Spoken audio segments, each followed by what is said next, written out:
தவக்காலத்தில் பயணம் செய்து கொண்டிருக்கும் என் அன்பு உறவுகளுக்கு அன்பு வணக்கங்களும் வாழ்த்துக்களும்.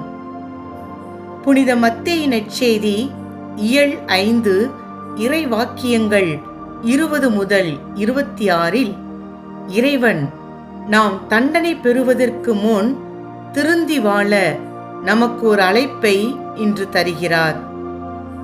கொலை, கோபம், முட்டாளே, அறிவிலியே, மனத்தாங்கல் போன்ற தீய செயல்களிலிருந்து விடுபட்டு நல்ல மனிதர்களாக வாழ இறைவன் நம் ஒவ்வொருவரையும் அழைக்கின்றார்.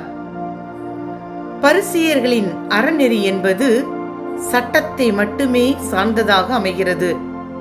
ஆனால் இயேசுவின் அறநெறி என்பது அன்பு, மன்னிப்பு, இரக்கம், பொறுமை போன்ற இறை விழுமியங்களை சார்ந்ததாக அமைகிறது.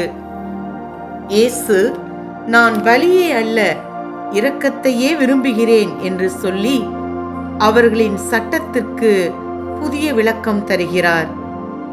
கொலை செய்யாதிருப்பாயாக என்பது ஒருவரை கொலை செய்வதை மட்டும் குறிக்காது.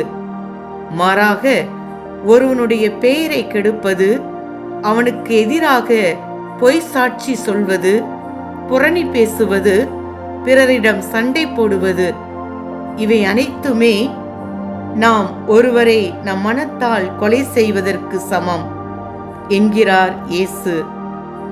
ஒருவனது உள்ளத்தில் தேக்கி வைக்கப்பட்ட சினம் கொலையில் போய் முடிகின்றது. அதனால்தான் இயேசு 1 யோவான் 3:15 தன் சகோதர சகோதரிகளை வெறுப்போர் அனைவரும் கொலையாளிகள் என்று கூறுகின்றார். இன்று நமது அன்றாட வாழ்வில் நாம் எத்தனை பேரை வெறுக்கின்றோம் அல்லது எதிரிகளை நம் உள்ளத்தில் வைத்திருக்கின்றோம்? சிந்திப்போம். மனம் போன போக்கில் வாழாமல் மனம் திரும்பும் மானிடர்களாக வாழ முயற்சி செய்வோம். கடும் சொற்களாலும் செயல்களாலும் பிறரை காயப்படுத்தாமல் இனிமையான சொற்களால் பல நன்மைகளை செய்ய நாளும் பயிற்சி செய்வோம்.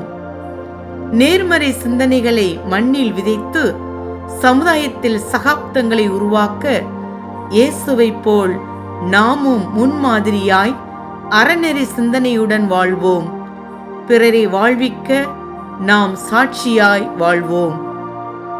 ஜெபம். வழிநடத்தும் தெய்வமே இறைவா, நாங்கள் எப்போதும் உமது முன்னிலையில் மாசற்றவர்களாக வாழ அழைக்கப்படுகிறோம். எனவே நாங்கள் கரைப்படுத்தும் செயல்களிலிருந்து, வார்த்தைகளிலிருந்து எங்களை நாங்கள் பாதுகாத்து கொள்ள வரம் தாரும். ஆமேன்.